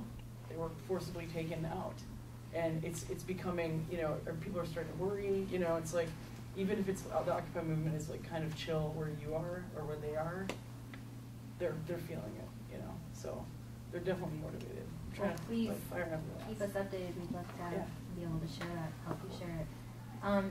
Question? Yes, in the back. No, I was just going to add to that. There's a zine that was created at New York, about art and labor. So there's like a contingent of people from arts and culture who are getting together tomorrow at 3 on the High Line. No, sorry, 12:30. But I actually have the zine with me, but I wasn't part of making it. But it's pretty cool. Awesome. So great. Just for the front, because it's your voice is very soft. You said that there's going to be an event tomorrow on the High Line. Yep, 12:30. 12:30. Provided. And it's for, I'm sorry, who? It's open to anyone, but the contingent. Oh, no, I mean, who's putting it together? Who's? The contingent at Occupy Wall Street, Arts and Culture. The Arts and Culture contingent at Occupy Wall Street. Art and labor. So. Oh, great, awesome. And Daniela, I think if Juliana's here, she made a zine. She went down to Occupy Wall Street and actually collected. Can you tell it? I had people write down on sheets of paper what Occupy Wall Street means to them, and I'm compiling it into a zine. Oh, great. And do you have an idea of when you're going to release it and how people can get it? I was planning to distribute it to the People's Library, which is not there anymore. So I'm definitely going to put it in the Barnard Library. Great. Send it to me. Send it to me, and we'll put it in the review section. All right. For zines. Awesome. Go ahead. I'm sick, so my voice is in No the problem. But I know there's a group down at Occupy Wall Street of a group of queer feminists that have been putting together a larger journal of other people's experiences being down there. And I don't know much about it except that I offer to print it for them for free because that's kind of what I do. Oh, awesome. Print people's stuff. But so that should be coming out within the next couple of weeks. Great. If you just, if you're not already in contact with Daniela, please let her know so she can share that. Any other questions? This was for Ursa, I guess, and for everybody. Well, you said you said everything you had to say. So since you're saying that you're going to continue to write, I wanted to know, what are you going to talk about now? And then also I was curious about the panel in general, like you're having that balance between being an artist of color and like wanting to talk about issues that are relevant to people of color or punks of color in addition to that, and queer people of color, and just wanting to be like an artist who doesn't have to talk about that stuff, if that makes sense, you know, and how you reconcile that, or what do you think about that? I am a music nerd. I want to write about whatever kind of music I want. So basically, like, I'm thinking about making a zine right now where I interview a couple local bands that I really love, and then I don't know. I was thinking about interviewing a few people in New Orleans. Like, I've only been living there for a couple of years, and like compared to any other city I've ever lived in, people really have this. I've never lived in a place where people want to start their housing from scratch so much. Like, there's a lot of squatting activity there. There's people who are just like, oh, there's a plot of land in the 9th ward, and I'm just gonna like build a village on it, or whatever. I mean, this is real. And like, these are like my friends. And I'm just like, what are you thinking? You can just pay like, $150 for a room in a house that's like already set up or whatever. But like, whatever. That's like me kind of joking about it. Like, I understand it to some degree, but like, I just think it's really interesting. I want to like make like a few pages about that. But like, I just really want to write about music and nerd out on music a lot. So. And a lot of the music that I love the most isn't necessarily made by like white people. So I think I don't think there's a time and place where I don't want to write about that stuff. I mean, my dad's from Iran and my mom's from Mexico. So makes me two of the most hated groups in the United States right now. But I mean, no, you know what I mean? Like, but it's always on my mind, and I don't think it's like a preoccupation like some people think, like, oh, well, you always have that on your mind. I'm like, if you know me, that's the way I see the world, and I can't censor that. I was young. When I was younger, of course I tried. I wanted my name to be Mary. I wanted to have blonde hair. I wanted to like have all these things that I thought were the right thing. But this is the right thing, where I am right now. And I like it here. And as far as punk goes, like, yeah, it's like a lot of dudes. I love hardcore. It's all a bunch of white dudes. It's cool with me. I'm fine. I love music. I relate to the anger. I relate to it in different ways, you know, like, but punk is open-ended and for as loud as, like, particularly the ladies, especially the ladies that have been written about punk, like, you know, it's never going to be just their thing. It's everybody's thing. And it's not exclusive to, like, oh, we're going to have this, like, this particular, it's not exclusive. It's, you know, and if people want to write about just black punk, they should be able to, for other black punks. And if I want to write about brown people in punk, in Middle Eastern punk, and there is such thing, I'm going to do it. But, you know, I'm lucky because I have a forum where people they have no choice. You can not read my column if you don't want to, but the content is dictated by me and Layla, you know? Yeah, I mean, that's Layla and I choose it. And if people don't realize, but in here, we always have an international band, an old band, a new band, a band with people of color, and a band with people with women. That's always what we have. One of each of those.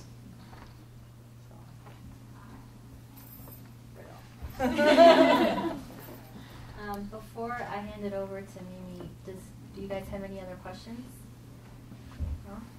All right, well, let's do it. Mimi.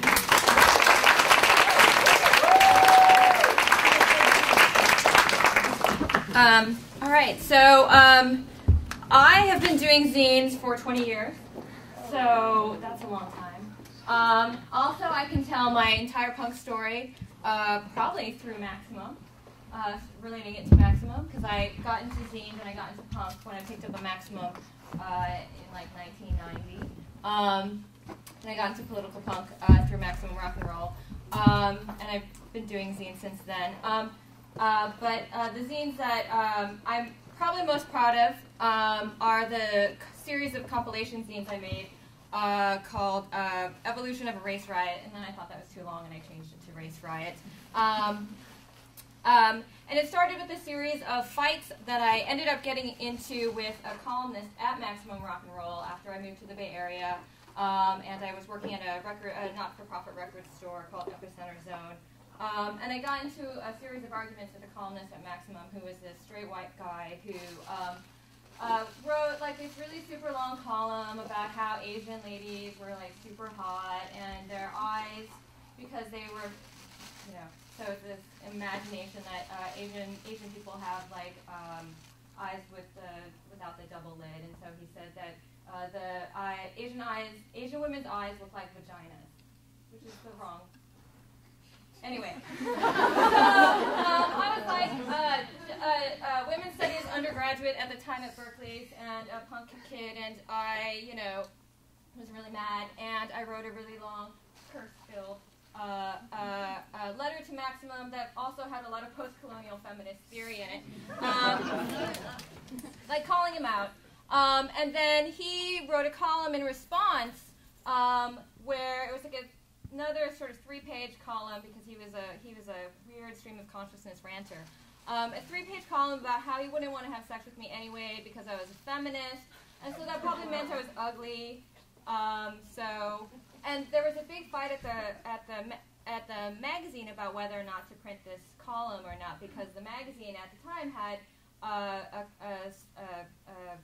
policy of no racism, no sexism, no homophobia, and they were trying to figure out if this counted. And they decided that it was humor, and printed it, and then a friend of mine actually quit the magazine, Matt Outpunk, who did a wonderful queer punk label and magazine, actually quit Maximum Rock and Roll over it. Anyway, it created this whole stir. He saw me at some point in time and then decided that I was cute enough, and wrote a song about wanting to rape me, you know, anyway.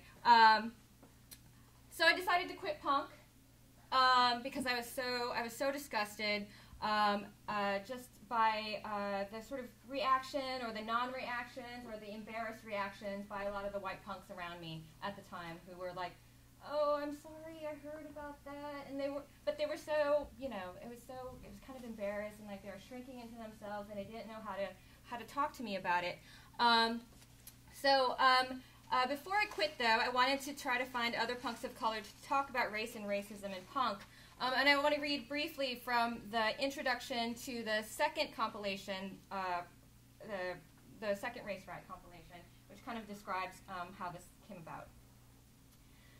Years ago, I decided that I wanted or needed a conversation about race that wasn't dominated by liberal platitudes, romances with exoticism, race traders, or racist cool. I needed it if I was going to justify to myself my participation in this scene, whether or not I abandoned the punk rock for a while or for good. So in the summer of 1995, I passed out flyers, pinning them to the corkboard of the door of Epicenter. We first met in the library at the store, 9 or 10 people of color sprawled across torn couches and lumpy armchairs. I don't even remember what we said, but I do remember feeling relief and a beginning. I wanted to come away from those first and few early meetings with something tangible. My first attempts to compose a manifesto of sorts were short and bitter. Much later, I wrote in a call for submissions to the first Race Riot compilation. This is about theorizing our specific histories, experiences, and knowledges. This is about finding the language and the vocabulary to describe the condition of belonging to these multiple, provisional, and sometimes contradictory spaces, racial, ethnic, music, cultural, lingual, political, sexual, etc., and how we negotiate the gaps and the friction between them. And importantly, this is about wanting to create new spaces. So that was what I wrote in the calls for submissions, as I was trying to find people of color. There is actually nothing yet in place that might have served as an informal network, only vague rumors and tenuous connections, right? Friends of friends who had heard of so-and-so. I must have sent out hundreds of postcards, many of which were returned, mailing addresses no longer in service or never answered, lost in the mail, or simply torn into pieces or ignored. So this is like before the internet, as we know it. So postcards, right? Who does that? I was looking to do two things. First, create some skeleton network of people of color, and two, manage a nuanced critique of racism in punk rock beyond the simplified pronouncements like Nazis suck. And inadequate analyses, right? We're all united by punk. You know, color doesn't matter. Many of the writers who eventually made their way into the compilation expressed the sense of being isolated in their frustration, or, having never considered the issue of race before in their punk rock surroundings, found themselves dealing with disappointment or rage. And I wanted to provide a context for all these monologues and conversations alike. What I eventually finished over a period of 2 years was an experiment in, by, for, and about people of color in, around, or on their way out of punk. I was angry, bored of punk rock, and doing the race riot redeemed my participation in my own eyes and heart. So I did the second issue of Race Riot, and then I was actually while I was doing the second issue of Race Riot, I was actually a Maximum Rock and Roll shit worker because the feminist coup had happened, and I was like, oh my god, I could totally work at Maximum now, and so I did, and I did zine reviews, and I think I also did the news, and then when Reagan died, and then we did the punk's still here, but you're not. You know, what is it? Reagan's dead, but punk's not. Yeah. I remember I was compiling the sort of A to Z of how horrible Ronald Reagan was, and that was a lot of fun. But I was actually in graduate school at the time, and now a bunch of us who were involved in the compilation zines are now academics. I'm a professor of gender and women's studies and Asian American studies at the University of Illinois Urbana-Champaign, and I actually thank Maximum Rock and Roll in my book acknowledgments. So look at that. My book is coming out next year, but and so now I think about these things as an academic and a scholar who's sort of revisiting a lot, revisiting these questions. Now that we're in this sort of moment of all these reflections on punk and Riot Girl coming out, right? So I want to read part of the very end of an article I'm writing for a special issue of Women in Performance, which is a journal published out of NYU. It's a special issue called Punk Anteriors, edited by Beth Stinson and Fiona Ngo. Beth is right there, so you can ask her about it. And do you want to say something about the premise of Punk Anteriors? Because it's kind of doing something like what's happening here, right? Well, it's taking like past history and archives as well as current scenes and placing them in front of like what has been generically written history of punk. Right. Yeah. So there's a lot of stuff on like thinking about punk through race and queerness and empire, U.S. empire, and stuff like that. Anyway, so it's going to be good. So I want to read a little bit of what I wrote for it. I can't even remember the title of my paper. Something like Riot Girl Race or Revival or something. I don't know. But this is the very end. And it's a sort of reflection on what does it mean to sort of look back on and reflect. In recent years, we have been witness to appeals and attempts to remember, record, and even to revive Riot Girl, circulating through punk and mainstream cultures. Recent endeavors include, but are hardly limited to, Carrie Koch's 2005 documentary, Don't Need You, The Her Story of Riot Girl, scholarly treatments, including Mary Celeste Kearney's 2006 Girls Make Media, Alison Pipemeyer's 2009 Girl Zines, Goatblood Zine bookstore and gallery owner Matt Wobensmith's 2009 traveling exhibition, You Are Her, Riot Girl and Underground Female Zines of the 1990s. And there's actually a YouTube of a panel that happened about that exhibition online featuring Layla Gibbons from Maximum Rock and Roll and one of my very best friends, Uriah Robles, and longtime collaborator. The 2010 establishment of the Kathleen Hanna Papers at New York University, and the message is in the Music, Hip Hop Feminism, Riot Girl, Latino Music, and More conference at Sarah Lawrence College.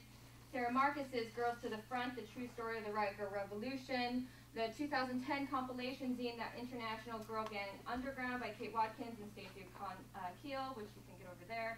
And the most recent releases in 2011 of Who Took the Bomb, La Tigre on Tour, Girl Love and Revolution, Riot Girl New York City, and From the Back of the Room, which are all documentaries focused on women punk musicians, including but not exclusive to Riot Girl, to be followed by the in-production documentary about artist and musician Kathleen Hanna called The Punk Singer. The impetus to remember also circulates, proliferates in more ephemeral ways in online forums and blogs and casual conversations, such that the resonance of Riot Girl for the present and wishes for its revival or something like it in the seeming absence of an equivalent movement renders especially pertinent questions of how we remember. Each of these are important records of a historical moment or movement, but at the same time certain stories are easier to tell than others. State Press musician and artist Uriah Robles, interviewed with Akiko Carver for Girls to the Front, observes that women of color are often called upon to respond to and otherwise enhance privileged feminisms rather than to recall what they themselves built. And this is a quote from her. In Sarah Marcus's Girls to the Front, for instance, unfortunately every person of color appears to be a big bummer for Riot Girl. We are continually narrated and approached, even in retrospect, like we're a scar or a painful memory for punk feminism. In that story, we've ruined it. And there is so much more to our story than that. The question remains, where's the work that we made? With California being missing in the timeline, you just erased so many people. Where are the Los Angeles Riot Girls, or the punk women of color in the Bay Area who did so much art and activism related to Riot Girl and Queer Core, or which these movements benefited from? How come all the women of color who made impactful zines and bands are left out? That's her quote. So that this recent retrospective turn to tell the story of Riot Girl brings to the fore an anxiety about history, which is an anxiety about duration, which is an anxiety about the relation between past and future, which is an anxiety about lessons we might have or should have learned, and those that we did not. In short, all those things that are the hinge upon which we generate a feminist future tense. So I worry about the absence or containment of the controversies that happened in punk and Riot Girl, because how we narrate the historical and theoretical provocations of punk women of color is important to how we describe feminisms and how we produce feminist futures. So I want to consider what it means exactly to name this idea of naming certain lessons as learned, with all the implications that the past tense entails for how we might understand the future. The problem for me lies in a form of periodization, that is, how certain critical feminist inquiries are corralled as belonging to a particular historical moment, as uttered, for example, in the sentiment, theirs was an important intervention during a period of crisis, and we learned our lessons thusly and thereafter. And we can see this logic operating in a lot of gender or women's studies curriculum, and also in retrospectives of Riot Girl, in which the story of race is contained as a chapter or part of a chapter in its history, if it appears at all. Incorporated as such, women of color feminisms appear to be temporally and temperamentally managed as historically bounded interventions. What I would like to extrapolate from this common practice then is a challenge to this kind of boundedness of women of color feminisms as just a mere moment in our political and intellectual reckoning with the big picture, quote unquote, of any given movement such as Riot Girl. This troubling relation to feminist past is not unrelated to theorist Wendy Brown's what theorist Wendy Brown calls a conservative attachment to a lost historical moment. And indeed, we are certainly witness to a certain kind of feminist melancholy for some prior moment of feminist optimism in which the present can only be understood as a failure, right? So this feminist melancholia is deeply troubled by the internal dynamics of difference and how this utopian feeling has since been disintegrated or destroyed by these kinds of disjointed forces. And we can see just such an undercurrent troubling in Marcus's Girls to the Front, in which the penultimate chapter, recording the deterioration of the movement through the narration of a harsh incursion upon a DC area punk collective, is titled, quote, "A Cruel Revolution." Even as white women are problematically identified and indeed self-appointed as a vanguard in confronting race and racism in Riot Girl, the historical figures who invoke race, even if disturbingly, are also the most polarizing persons whose increasingly strident measures mark the catastrophic end of an otherwise utopian era. Repudiation or resentment, as a sometimes unarticulated wish to disavow certain critiques that might otherwise taint or mutate feminisms, is a familiar feeling. But I also want to suggest that rehabilitation, right, this idea of incorporating women of color, feminisms as a necessary intervention that happened at a particular moment, and then we all learned our lessons, might also be problematic. As I know from watching too much reality television, the concept of an intervention is tied to measures of time, to good and bad timing. In the vocabulary of intervention, an event is staged in the middle of a crisis, right? A crisis that may or may not be acknowledged by the person who suffers from it. To name a problem, right? Drug addiction, cult brainwashing, imperial feminism. To acknowledge it as a problem, and then to act upon the problem to help the addicted, the brainwashed, the imperialist feminist, to regain and restore their integrity. So that interventions are best staged before it is quote-unquote too late and someone is lost. Interventions must be opportune, timed to occur within a brief window during which an intervention is efficacious and beneficial. Interventions are thus both eruptions of this kind of progressive time and also course corrections that, once incorporated, allows for a return to it. So I do worry that Riot Girl retrospectives will take the form of a story of the loss of a more utopian moment of feminist intimacy, into which race is either a disruption, generating bad feelings, or an intervention in which people feel bad in order to know that they are actually good, right? And otherwise contained as such. Such a continuous history locating women of color feminisms as a historically bounded moment would deny these feminisms a co-presence in our contemporary political and intellectual life, and their arguments a still urgent relevance.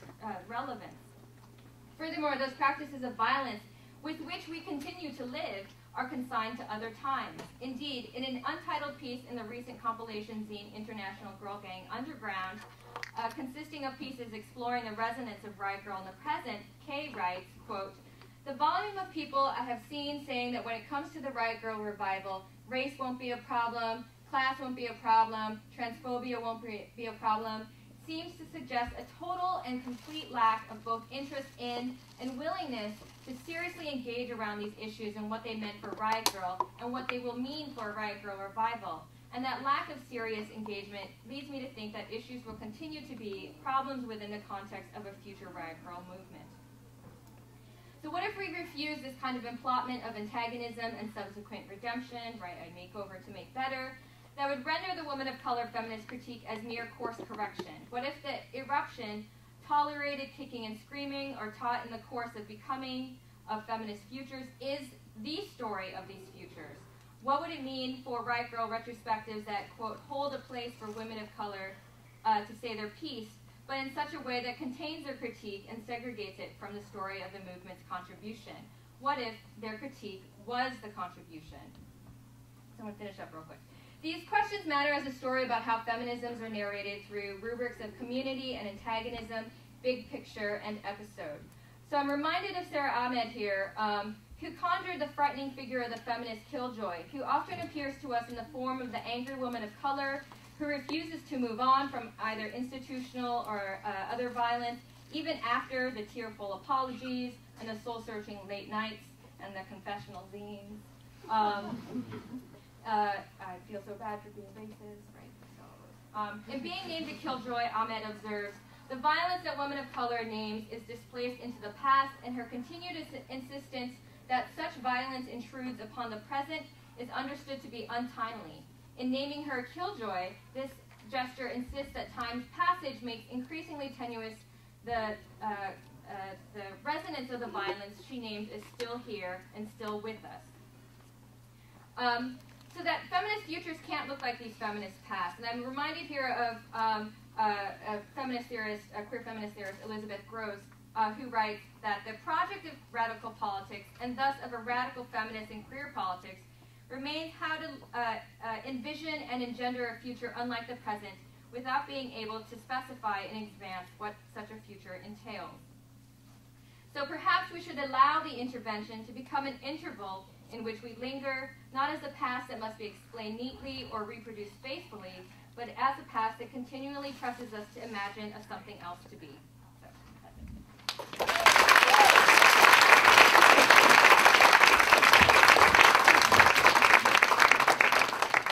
Thank you so much. Please stick around for a little bit. Does anybody have any questions for Mimi? Well, I do. When we were talking about, and you brought up Sarah Marcus's book, I read it, I really enjoyed it, and I want to thank you for raising those points, because this is like this sort of persisting thing that keeps coming up in the books that I read and in different events that I go to, this notion of like an add-on or an afterthought of the contributions of folks of color in punk and DIY teams. And I'm just wanting to know, aside from representing, making your own media, and coming to events, how else can people of all backgrounds, do something to change that? Because I'm not trying to defend her because I don't know her personally, but I think a lot of times how we get left out of the story is that your circles don't include people who could correct you, and I'm not saying that that's an excuse, but if you aren't being plugged into, let's say, like the scene in LA, Googling is only going to tell you so much. So I think like reinforcing the importance of networks, right? Like, what do you think about how can we make sure that other books that come out are more inclusive and tell a bigger picture? I know that there were people who were interviewed for the book. I don't want to. The book is really fun to read. It's actually quite a fun book to read. It's super juicy and full of gossip. But I know that there were people who were interviewed for the book who could have told a different story and who did probably tell a different story in their interview, but that those stories didn't make it into the book for whatever reason. So I think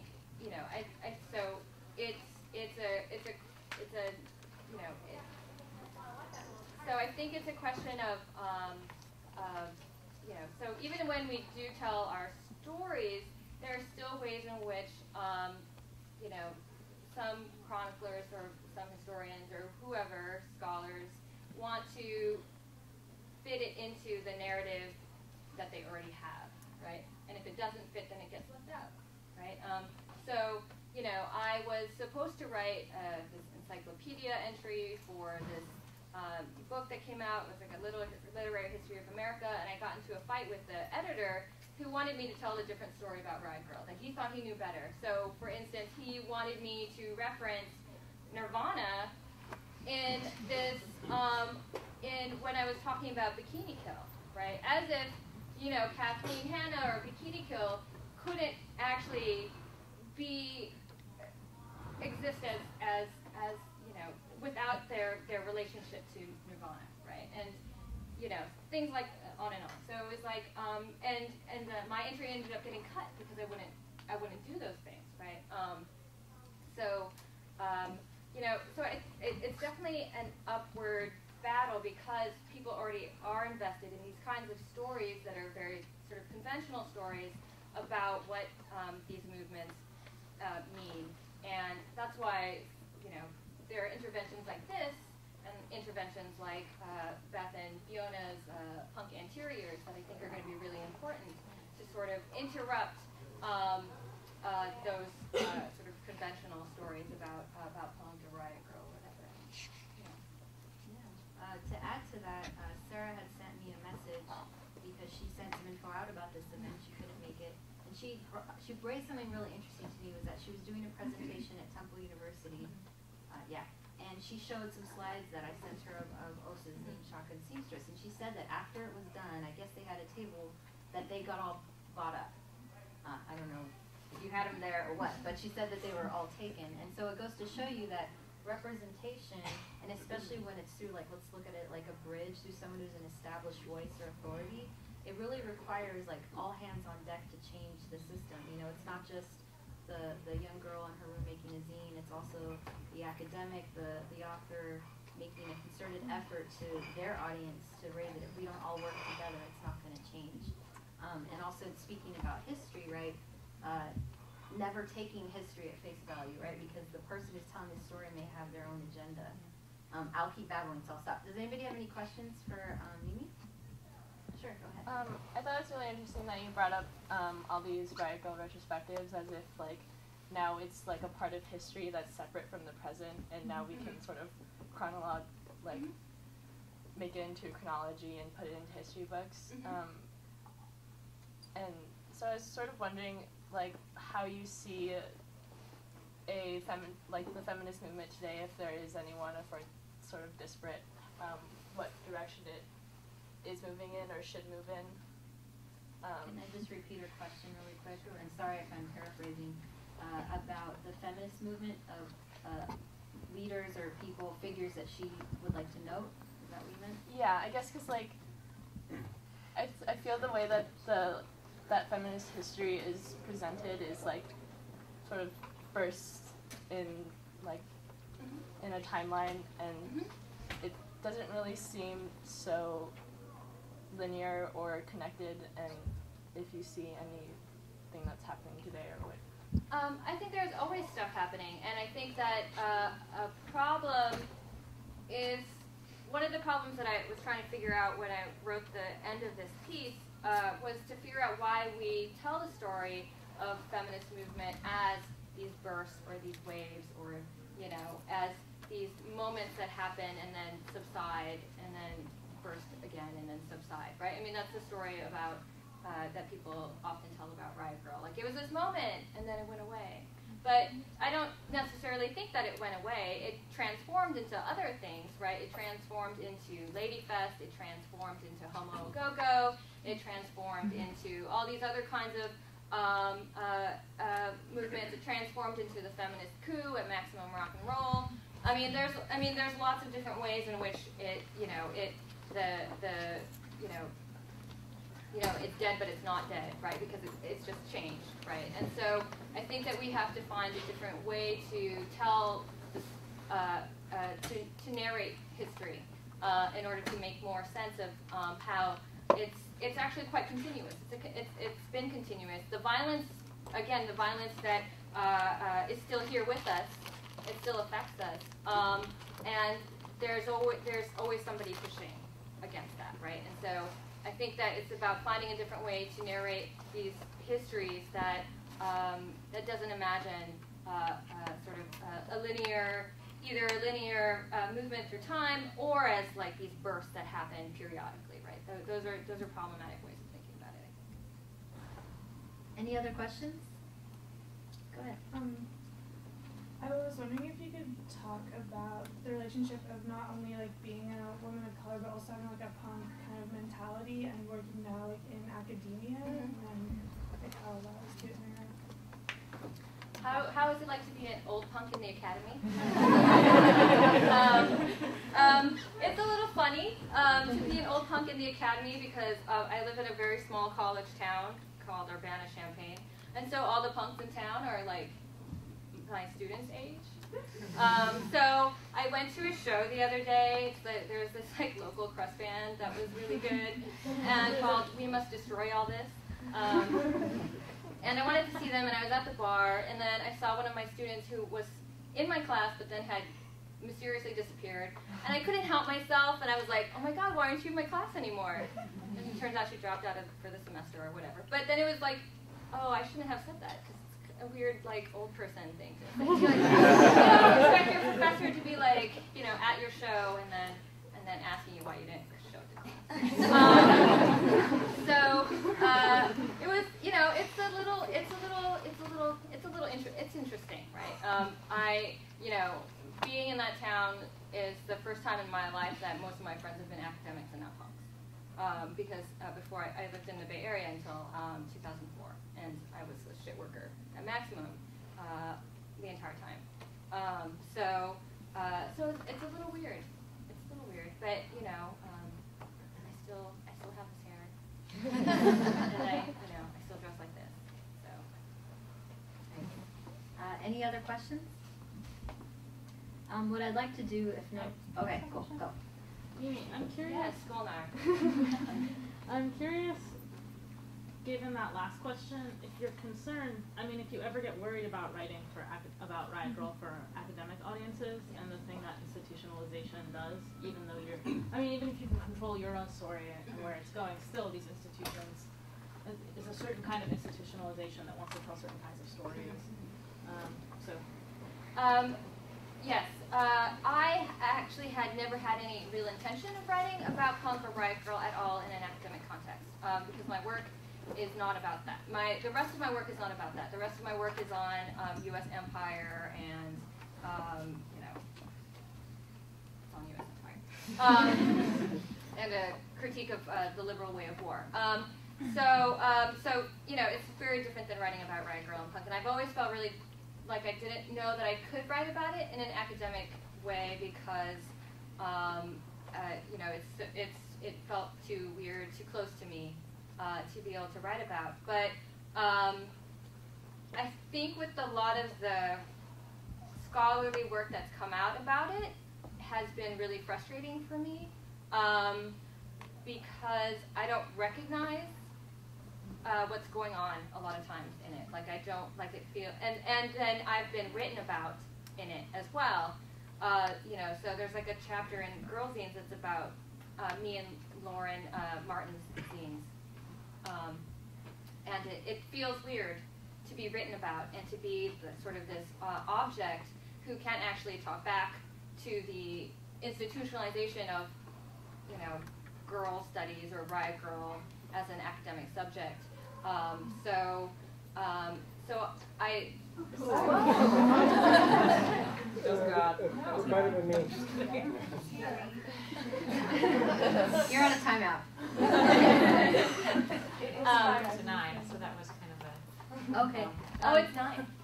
That's a little slow. If you guys are cool with just staying a little longer, I'd love for you to finish your thought, and then honestly, I'd like to move on to Kate and Jenna because they have some things they'd like to share, and I want to hear.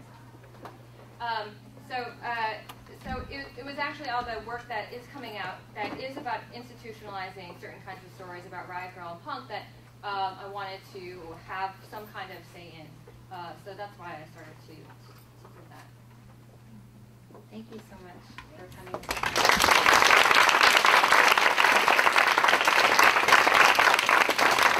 Well, since we're near the end, thanks again for everybody who came. It's raining and gross, so it means a lot to all of us.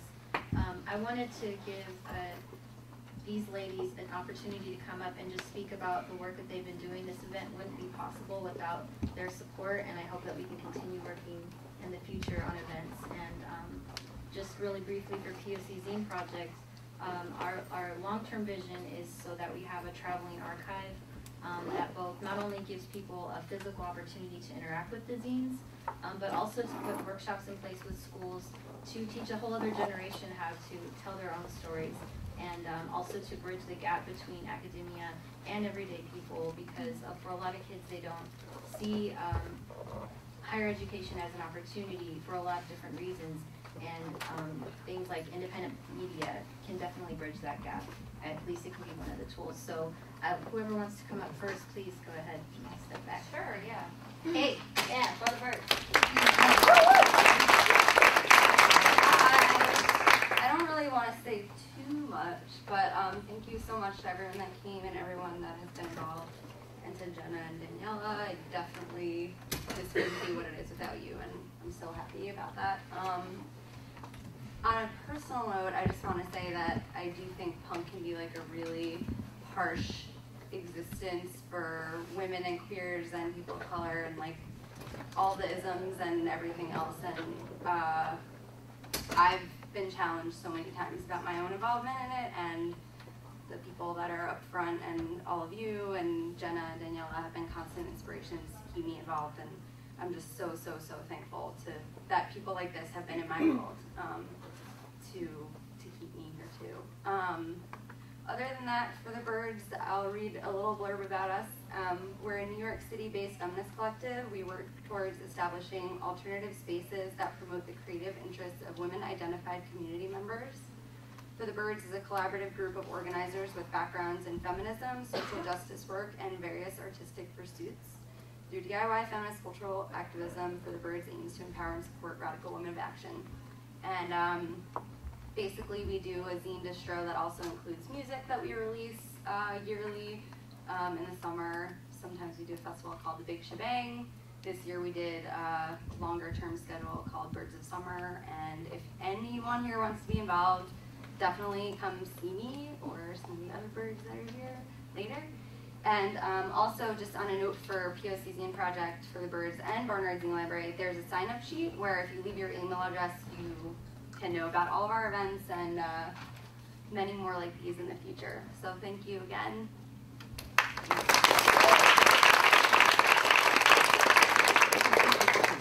I did kind of a long intro in the beginning, so I'm not going to do that again.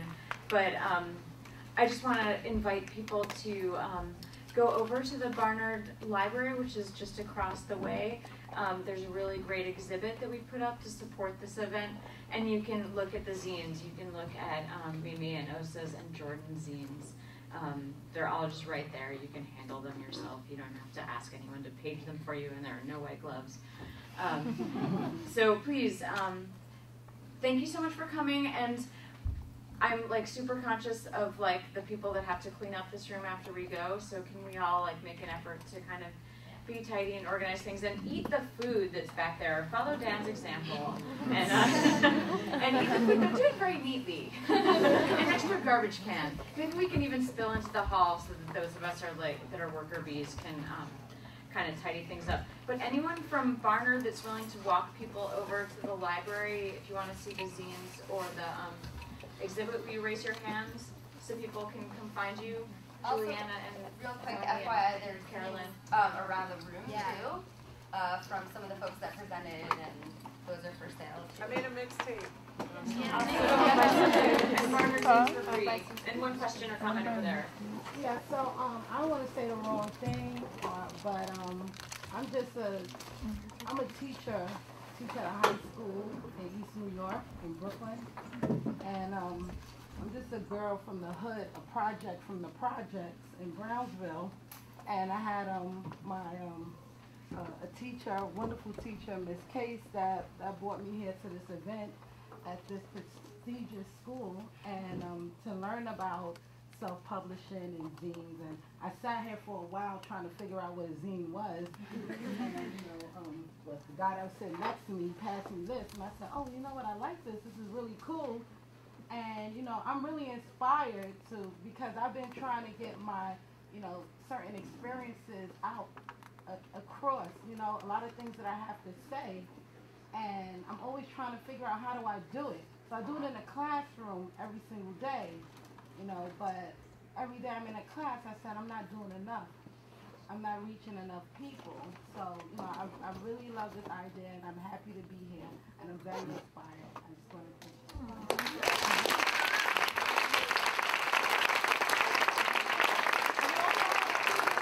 from our school. Can I just say that I think that if you write to Daniela, Kate, or me, we can facilitate someone coming into your class and doing a zines workshop, and we bring high school students into Barnard fairly frequently to do zine workshops. So, holler at us.